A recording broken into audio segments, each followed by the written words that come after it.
So step one, set the stage for success.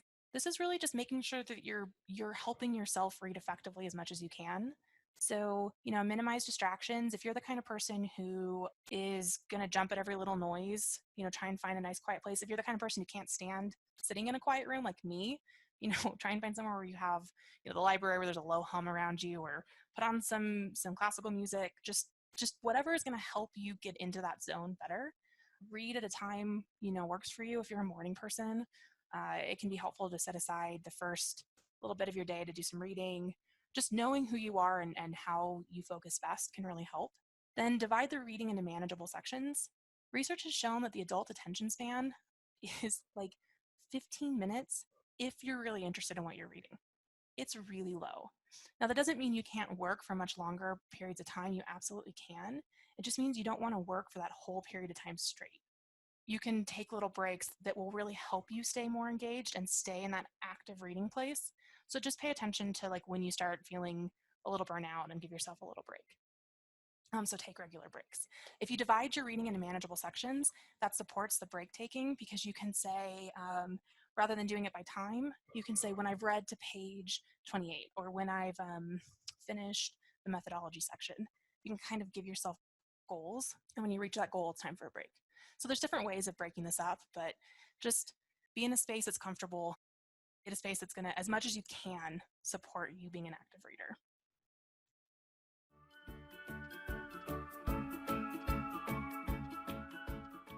So once you've done that, before you ever start, you need to know why you're reading. This step is really important. We're trying to get you through a piece of reading as quickly as possible while pulling out the most important information depending on the reason you're reading.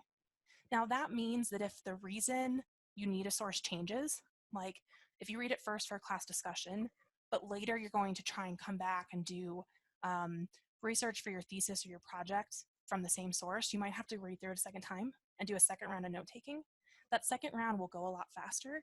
Rather than trying to read through this once and just be done with the source, we're trying to read through it with a really strong purpose to get through it. So what I mean by that is, let's say you're reading for a class discussion.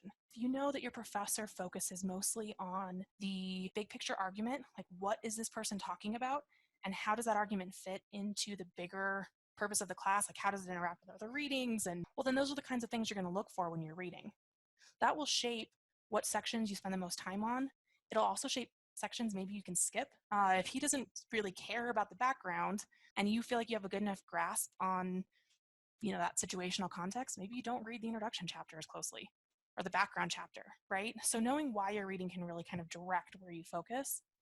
Same thing, if you know you're reading for a paper and you're going to be writing on strategies for effective graduate reading, if the author goes on a tangent about writing solid papers, maybe that's not as important and you can skim through that faster to free up more time to really focus on the places they're talking about the reading.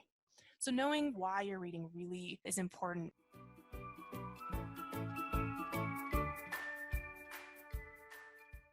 So this step is important because it helps you go into the reading with as much background information as possible.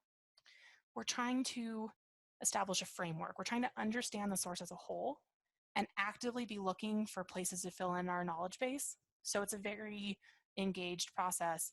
In order to really engage with it fully, we need to know what we're looking at. So is it a book?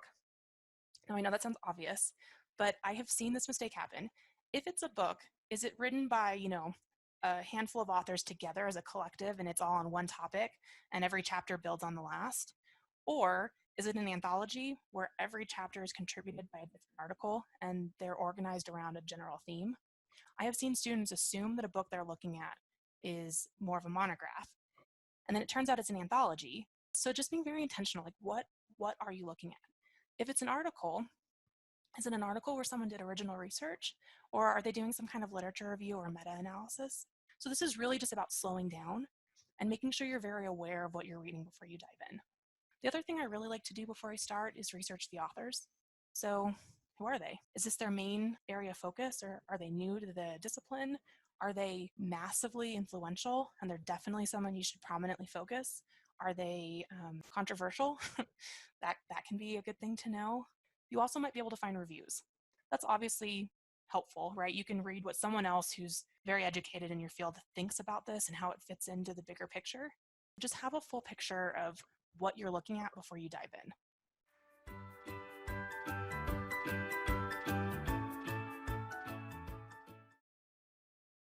Okay, so we're going to now skim. So we have an understanding of why we're reading. We know what we're reading. So now we want to take a look at the actual source.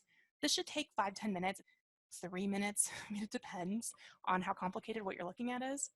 We're literally just flipping through it. So we're taking a look at the title. And the whole time we're doing this, we're asking ourselves questions. So based on the title, right off the bat, the title and maybe the abstract, if you read the abstract, what do you expect to find in the source?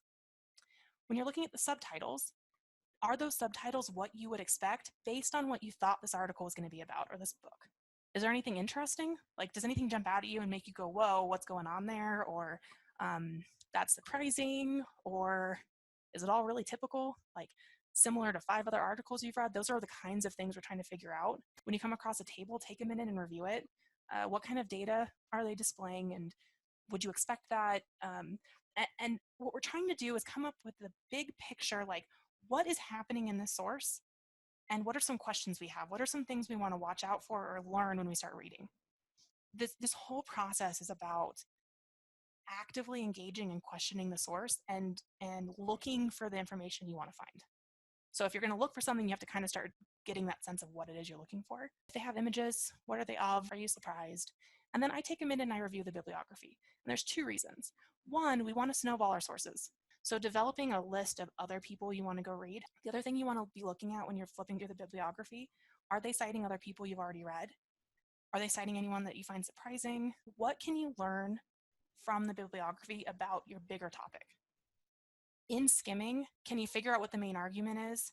Do you know why you care? Do you know what you want to find out? So we're just starting to kind of conceptualize what's happening so that we can engage more deeply.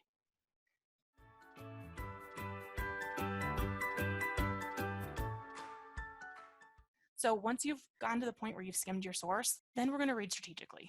This is a process where we're only reading the things we need to read and we're skipping the things we don't.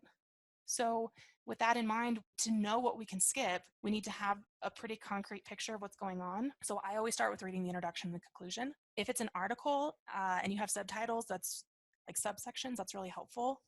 You might not. You might kind of have to just gauge and do the best you can. So you read from the start until you feel like they're getting into the meat of it, then skip to the conclusion and kind of guess where you think the conclusion starts. If it's a book, you can read the first and last chapter. And while you're reading, what you want to be doing is developing questions.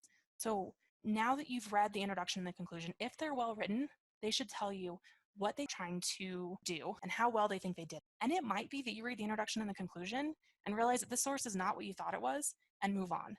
It is perfectly acceptable to use this process to eliminate sources just as much as it is to like get into them and start reading.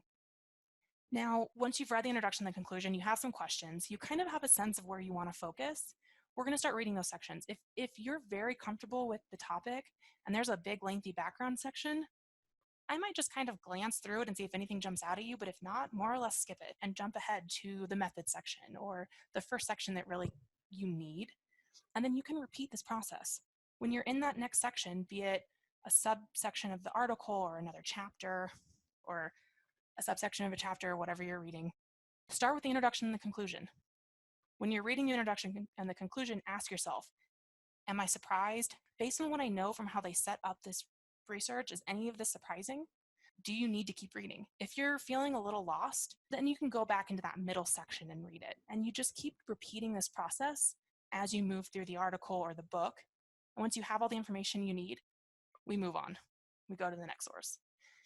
So you're reading strategically. You're breaking this up into chunks. You're starting with the intro and conclusion of the whole, and then whatever subsections you're reading, intro and conclusions for that, really evaluating where you need to read and where you can skip.